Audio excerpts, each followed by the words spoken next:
আবার হয়ে গেল ফিল্ম ফেস্টিভ্যাল একটা ছিল ফিল্ম ফ্রেঞ্জি, তো খুব ভালো লাগলো। সেইখানে বেশ কয়েকজনের সাথে আলাপ পরিচয় করে এলাম ছবির জন্য। ছোটখাটো একটা স্ক্রিপ্ট ছিল, আমাকে পড়তে বললো, জাস্ট পড়ে এলাম ওইটা। তো ওইটা করার পরে আমার আজকে প্ল্যান আছে ছবি তোলার। তো ছবি তোলার জন্য আমার সাথে আমার খুব প্রিয় একজন ফটোগ্রাফার আছে, সেটা নয় আমি পরেই বলে দেবো, সেই নিয়ে মানে উৎকণ্ঠা করার কোনো প্রয়োজন নেই। তো যাই হোক, আজকে আমি ফটোশ্যুট করতে চললাম। এবারে কোথায় চললাম দেখি, গড়ের মাঠে না আরো অন্য কোথায় সেটা আমি জানি না। এখন শুধুমাত্র মানে চলা শুরু হয়েছে, ডিপেন্ড করছে আকাশের দিকে। আকাশের রোদ যদি ঠিকঠাক থাকে তাহলে একটু দূরে গিয়ে শ্যুট করবো, আর যদি দেখি মানে মেঘলা করে আসে তাহলে আশেপাশে সামনে কোথাও শ্যুট করে নেবো। দেখা যাক কি হয়। এই চললাম শ্যুট করতে, এবার তারপরে আসছি। ওকে, টাটা, বাই বাই।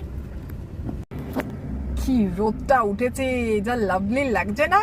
এই দেখো, দাঁড়াও, দেখো, ওফ কি অপূর্ব। বেশ কালো কালো মেঘের মাঝখানে একদম সূর্যি মামা দেখা দিয়েছে। তাকানো যাচ্ছে না, মানে আমার এই সানগ্লাসটা তো মানে সানরাইজটাকে আটকানো যাচ্ছে না, এত এত তীব্র রোদ। ও বাবা, একটা জানলা বন্ধ।